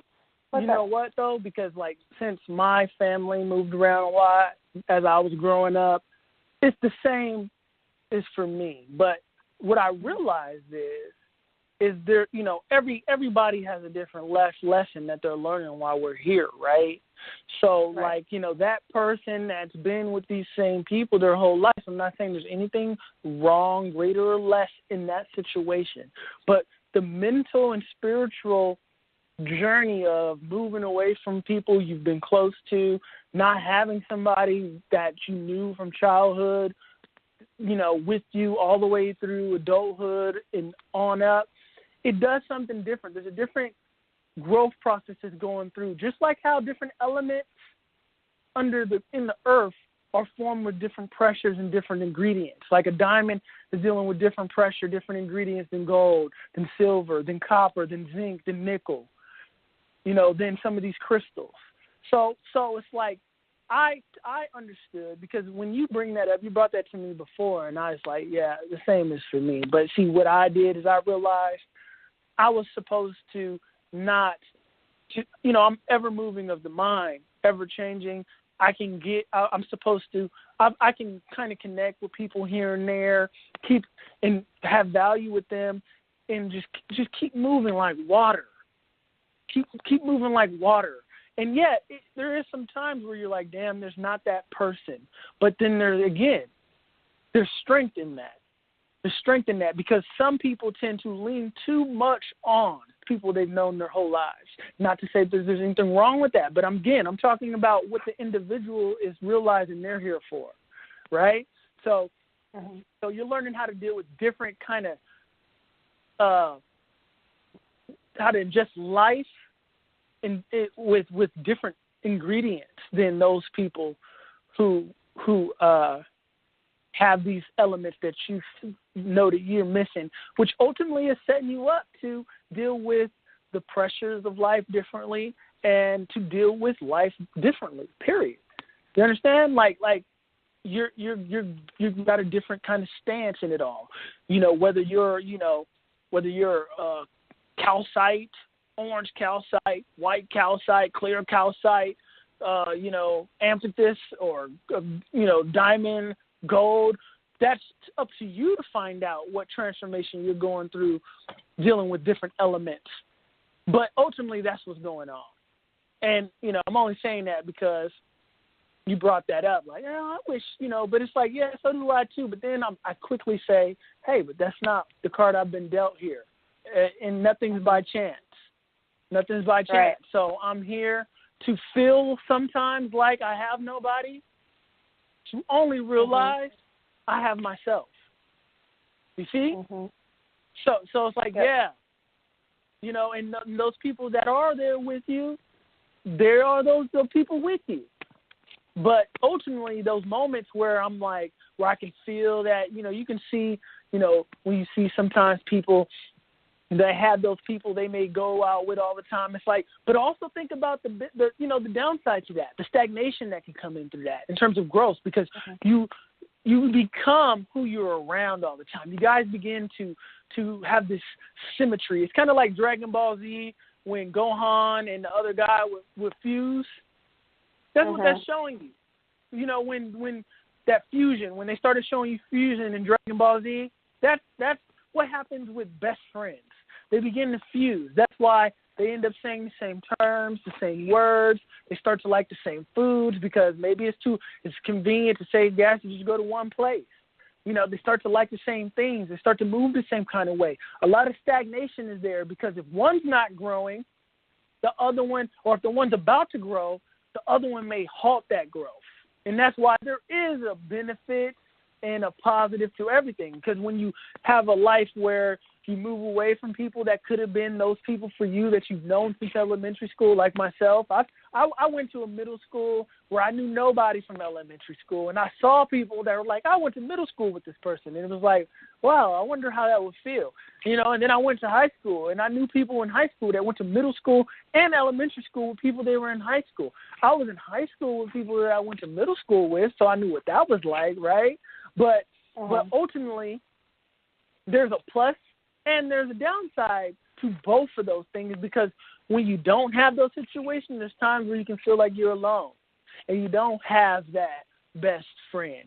But again, it's all about your focus, right? And you can find, you know, personally, just knowing myself, I don't want to be around another motherfucker all day, period, all the time, every day.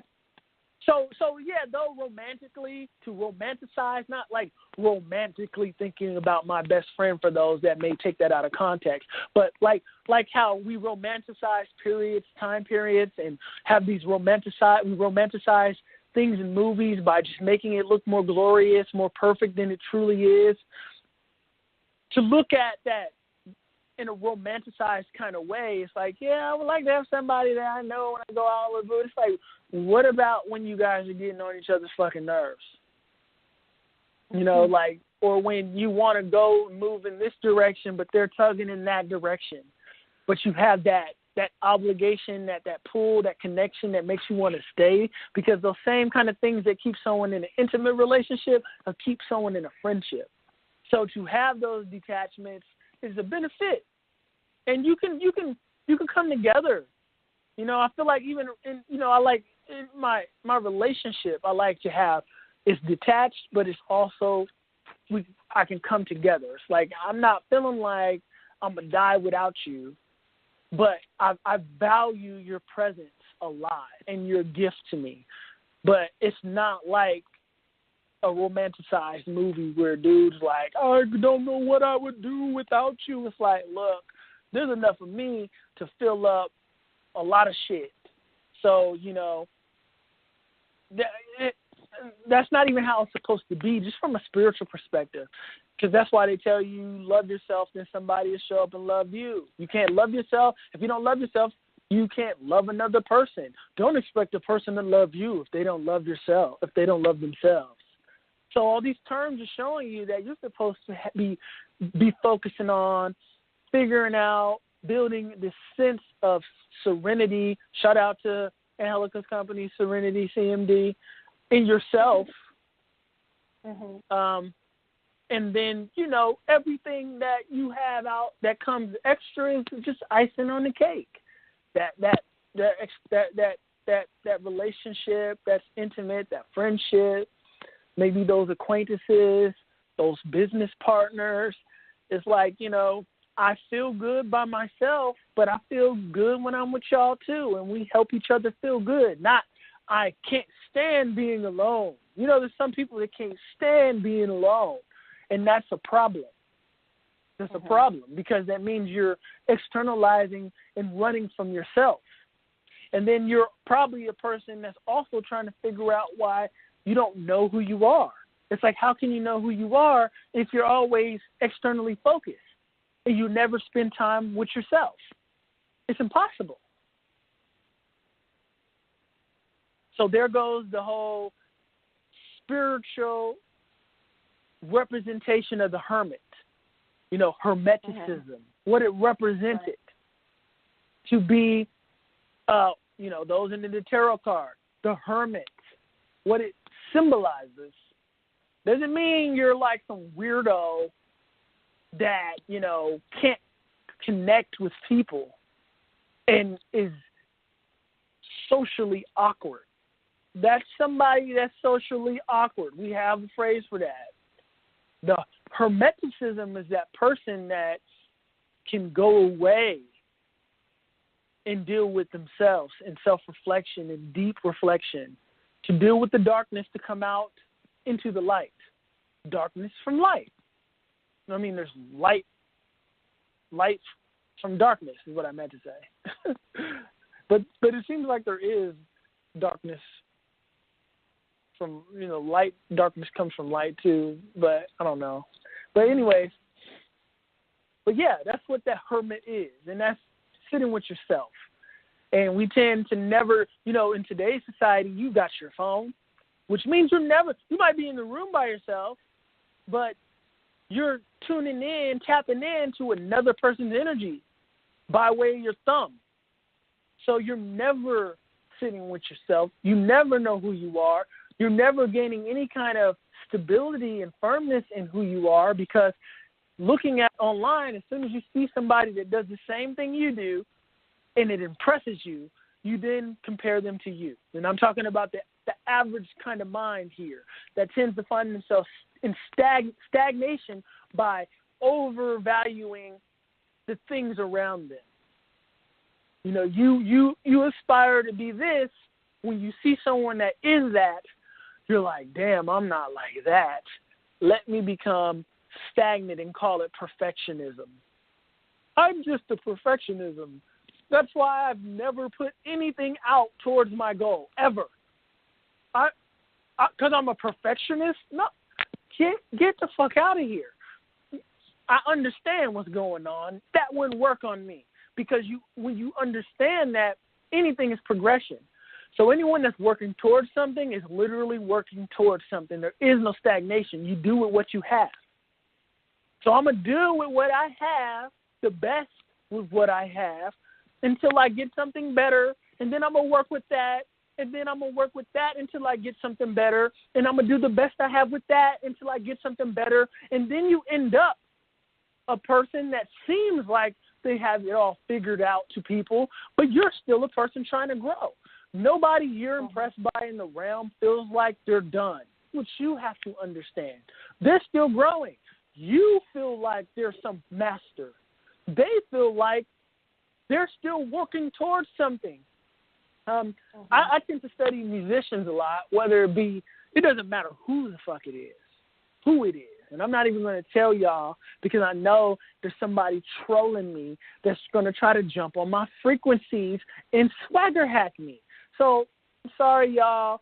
Y'all not going to be gifted with the musicians that I tend to study. And it's everybody from the 50s up and even farther back, right? Because if I told you got to understand people. If I said it, somebody here will go tune in to the frequency and then use the energy without any kind of homage to the source, because that's what the internet is breeding. It's breeding leeches, meaning I can follow you, watch what you're doing, pay no homage, give no interaction, but use the frequency tune that you put me on with your post, your video, and etc. To the person that can't push themselves to give any kind of credit to people, they're just hacking people. They're biting all day, every day, biting, acting like it's they, because the insecurity that this realm breeds by not teaching someone to deal with themselves and deal with the internal aspects of themselves, causing people to race to be somebody race to likes, race for likes, a race for likes. So if you see somebody says something that you like, they're dealing with the war in heaven like, ooh, I like this shit. It touched me. But I don't want to tell this person I liked it because I just ain't there yet in my soul as a person. So what I'm going to do is I'm going to just go summarize that shit on my wall and get likes. And then fill my ego up and act like I came up with this shit all by myself. I know you guys. I see you. I know it. It's easy. You're not somebody that watches patterns and sits on Take the Night for 2 fucking hours with no script and not walking around here like RoboCop, breaking down the patterns in the realm, computing. You know? It's like, stop playing.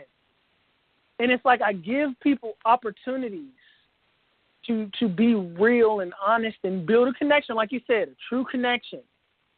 Like you said, like real connections, like understand body whether you feel like I am or everybody does or not. Do not compete with me because I can support you and still feel good about myself. Me feeling good about myself shouldn't affect how good you feel about you. And if it does, you should go away and stop putting yourself around people and really go deep down inside and figure out how to gain a real value for self from a place of substance. Because trust me, I don't feel good about myself because I can write a song, because I can write lyrics and lyrical melody, because I can play the piano, because I can make a beat, or because you think I look cool or I look cool doing all this shit. That's not why I feel good about myself. This shit is shallow. It's just something I'm doing to express myself. It doesn't define me from my perspective. It might define me from your perspective, but you got to really understand the difference here. Because in this world, people tend to act like they know people based off of how they look and what they're doing. This is why you got people thinking they know people in the realm that are like on, certain celebrities, like you're best friends with them. Oh, yeah, this person. It's like you don't know them. You don't know what they read. You don't know what they think. You're basing who they are based off of your own baggage. Understand that. It's a spiritual concept. It's simple. Perception. And then there's a little bit of karma in that because you're perceiving based off of how you act. And you're perceiving other people's actions to you based off of how you act, unless you're clearly just neutral and you're just seeing people do shit. And you say, okay, it's nothing personal what they're doing. They're just an automaton. So why should I be affected by that? You're not going to react and be like, I'm going to show them. I'm not, because you'll see some people that think they're being spiritual when they say, kill them with kindness. I'm going to kill them with kindness. Just watch. It's like you just being a damn devil in disguise. Thing that's judging you in the realm energy isn't giving you blessings because they know you're trying to kill them with kindness. Meaning your intention under the surface is to kill somebody with kindness. So your action of kindness is being offset by what you truly are, deep down inside. You're trying to be condescending. You're trying to one-up somebody. Therefore, you're going to continue to manifest people that do that to you. And if it's somebody that hoards information, you're going to be somebody that never receives information. If it's somebody that never gives without receiving, thinking you should get something back, you never just receive something. And it's not just gifts and shit in the physical realm. Knowledge, wisdom, talent, love, affection. It all ties in. We need to stop compartmentalizing because we do this shit. We be like, I'm going to give a quarter to this homeless person and then I'll receive a quarter. It's like, really? Is it that basic? Is it just there? Is that it? No, it's more than that. It's everywhere. It's layered. So it's like, it starts with you. It starts with us. And I was tying that to the friendship thing because it's like, I've learned to deal with just being a hermit, dealing with, people when I see them here and there because of the human condition, meaning, and because of the world we live in. 9 times out of 10, they ain't going to be there. And there's only a matter of time before, because there's people who, because I tend to be a person that does not think about the person in front of me and what they're perceiving, because I don't want it in my mind. I don't want it to mess up how I feel in my, like right where I am. Let's say there's someone in front of me and I don't focus on how they're looking at me. I don't want that to seep into my mind and breed some kind of insecurity. I want to stay me. So I'm not going to focus on that stuff, because somebody can see how someone looks at them and then it instantly makes you feel uneasy. Why I'm going to focus on that? I'm going to stay in my zone. I'm going to stay in a trance, right? But sometimes, you know, my lady, because the people around you are here to protect you. So my lady, she'll say, you know, boy, this person, they're competing with you secretly. They got a problem. Like they're torn inside. They love you, but yet they want to compete with you. And that's not cool. That's not healthy. You might need to, you know, distance yourself and see, I take counsel. I'm not somebody that can't take counsel. So, you know, I'll keep my distance. So that's what I'm tying into. It's like, I know 9 times out of 10, since not too many people are really working on themselves internally, it's not too long before they look at their life, this person you keep putting around you all the time. They're looking at their life and they're weighing you to them. And if they can't feel better than you like they would like to, start to feel some kind of envy. And that's just some unhealthy shit. It's not cool. So it's like, why even deal with that shit?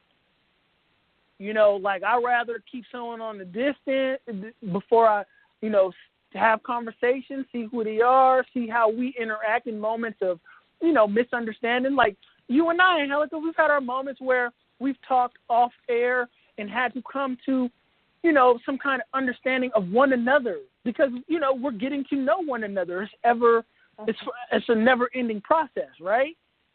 That's right.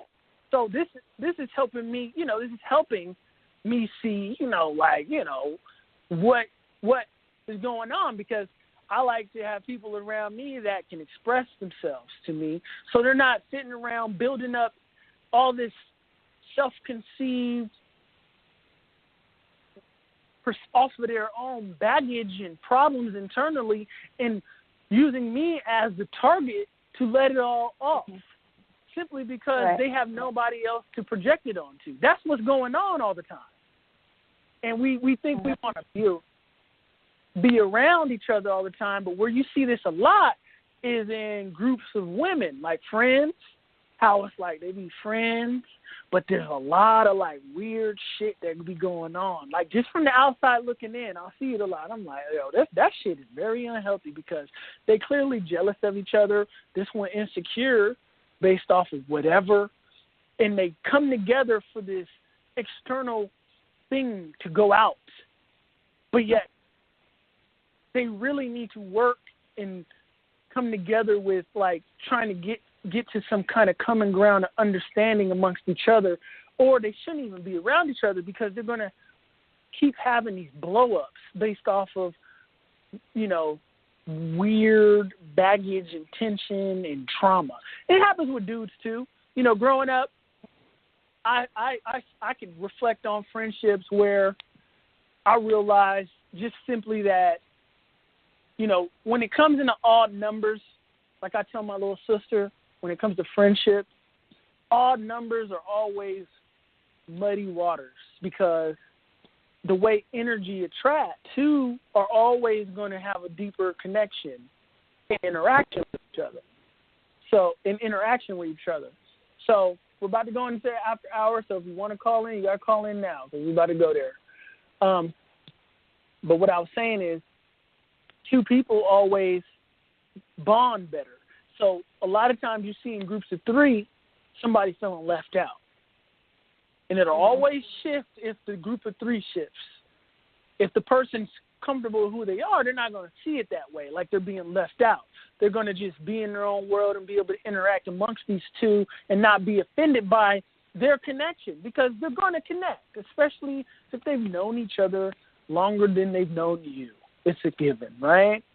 And they may have some kind of bond simply from that perspective.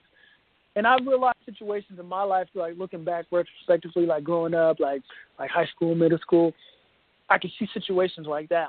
Like they care more for each other than they did for me. They would have looked out for each other more than they would have looked out for me, or they did. And it's like, it's up to you at that point to keep putting yourself around them or not.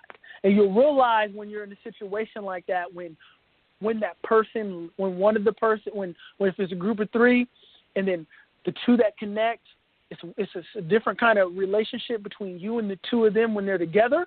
And then when one leaves, how you and them bond and connect. And then when one of them, when they come back, how the energy shifts. And then when you interchange them, how you connect with each one of them when one of the other isn't around. You'll notice that people change when they're around each other, especially if one, it goes back to the whole alpha male, alpha female thing. If there's an alpha, if there's more than one alpha, the other people tend to gravitate to whichever alpha impresses their subconscious or their conscious mind, I'm going to say, whatever it is they value in life that they see in that person. So they start kissing ass, basically, following them around and shit. And they'll side with them and all that kind of crap, and they always agree with them. And people see this shit all the time, but they don't really understand what's going on, the mechanics of it. And you'll notice when that alpha leaves, how that person interacts with you. It's completely different.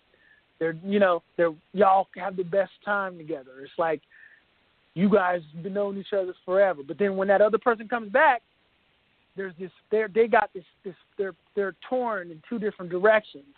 Some people, it's just natural. Humans don't even know how to divide themselves amongst their children evenly. This is why a lot of people grow up with mommy and daddy issues when they have siblings and shit like that. So how the fuck are you going to expect them to be able to do it in groups of three when it comes to friends? So, I was telling my sister once, I was like, you should always invite a girl, because that way everything will stay fine and dandy. You will never start to externalize and start to have the outward focus by we are observant beings. So you tend to observe things, and then that gives you a thought, and then that thought gives you a feeling, and then that shit fucks up your mood and how the time you're having. So to cut that out, if you're going and you're going to be in an odd number, if it's going to be an odd number, you invite somebody else along, because you guys evenly match. And it may not be the person you invited that you match to. That energy of who you invited might match with one of the other two. It's always going to shift. That's how energy works. So, yeah. So we're in after hour. Nobody is pressing one. So I guess we finna be up out this bitch. Ooh. Unless you got something else to say. No, not really. I mean, like I said, I'm prepping. I'm excited. It's like I thought we were gonna go for longer, so this is actually a plus for me. I get more time to work. We've been doing long ass shows. We've been doing some long shows. We went 3 hours plus. Once 2:50, 2:30. So, I feel like we deserve to get up off of here on time sometimes. Why not? I got nothing to prove. Like, we're going to go 3 hours every night. Like, look, we just going with the flow. Wherever the energy goes. Yeah. Oh, yeah. But, yeah, it'd be, awesome. But like I said, just preparing, for my pour tomorrow, which is going to be so fun. I always have a good time. And, chilling with the dogs, watching some Ancient Aliens, always good. Yeah. Yeah, I haven't got around to watching it back. I've been in a lot of stuff, though, and I'll talk to you off air about that kind of shit if we do get on the phone. I'd rather talk to you about, my personal channels than people that possibly listen in and don't even, share or take the night. It's like, look, what you get in while we online is for free. If you just going to be here to leech and move on with your life, I'm just being real with you. I'm going to tell those close to me. Angelica, my lady, my sisters, my mom. Yeah. And then, because they, you know what I'm saying? So you ain't getting that. You ain't going to get it. You get it if you tend to be somebody that shows me that there's a more of a symbiotic relationship and you ain't no leech trying to suck my blood. But ultimately, I'm just being real with you. I don't feel like anyone should take offense to that because I'm being honest, and that's what happens. And nobody wants to feel you, so why put yourself in a situation when you are? And I see it a lot already, with just our show, period. Like, it's having influence on people, Angelica, like it is. I've been seeing it. And, some show like Bonnie, show the love or, other people. And then some will just go do their best version of whatever it is they found value in. Do their best version of whatever the value they saw in it is. And that's the same way people do with you. And that's why social media is just a place where you should only be giving people shit after you already moved out of the frequency. Just to protect your magic. You got magic biters, frequency biters, swagger hackers, whatever you want to call it. And they hacking all day. Every day now. Because now there's sources everywhere. And the sources are individuals posting on social media. Via YouTube, Facebook, Instagram. You post a picture, somebody's going to, they might be influenced to do the same thing. You say a post, someone's going to summarize it. So it's like, you should give away things that, when you feel like, okay, it don't serve me no more, people are going to bite, let them bite. Because you moved on. So when they jump into the frequency, it's like, it doesn't matter no more. It's too late. Right. It's too late, I tend to be somebody who just does things at random, too. Like, when I create, like, whether it be, like, music or videos, I don't know what I'm doing tomorrow or the next day. I just make it all in one day. So, that's how I function. I'll write the song in one day, I'll record the song one day, and I'll put it out. I'll make the beat, and I'll put it out. Or I'll just be out and about one day, and I'll be like, oh, I got a camera. Let's make a video. But, yeah. Angelica, you plan things out, though. I admire that about you. Yeah. Well, it's just something, I do, I'll set the intent, but I it just won't be schematically. That's true, but I enjoy it, I take the time. It's very, meditative to me. So, and it helps me in my creative process. So, like I said, I'm excited about it. So, yay! Yeah. So, yeah, who knows what's coming in the future from, Angelica makes beautiful stuff, y'all. Y'all need to go check her out on Instagram and on Facebook. Keep her on Facebook, y'all. She's starting to leave Facebook. Y'all not going to have her no more if y'all keep, But she's telling me all the time, y'all, you need to leave Facebook, boy. You need to get up off there. Man, I don't really be checking, my Facebook. Everything that I really do is just a repost of, what I'm posting on Instagram, really. Are you congested?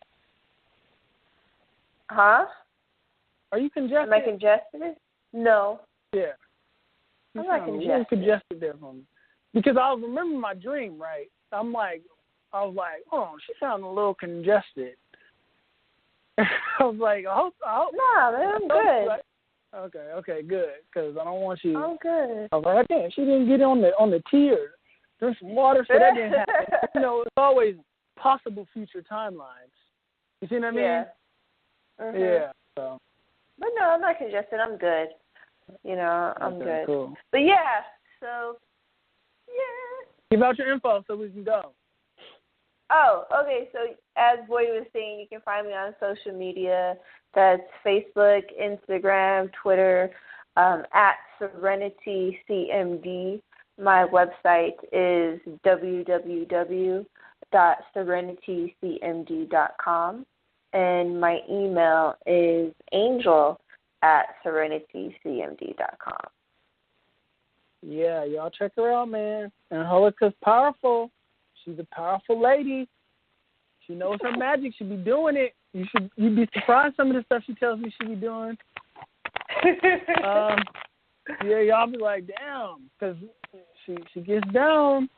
You can find the show, like, if you have a question or you just want to suggest a topic, anonymous. Well, it wouldn't be that anonymous. It's just sending an email. But if you just want to suggest a topic, you can email us at takethenightradio@gmail.com. Again, that's takethenightradio@gmail.com.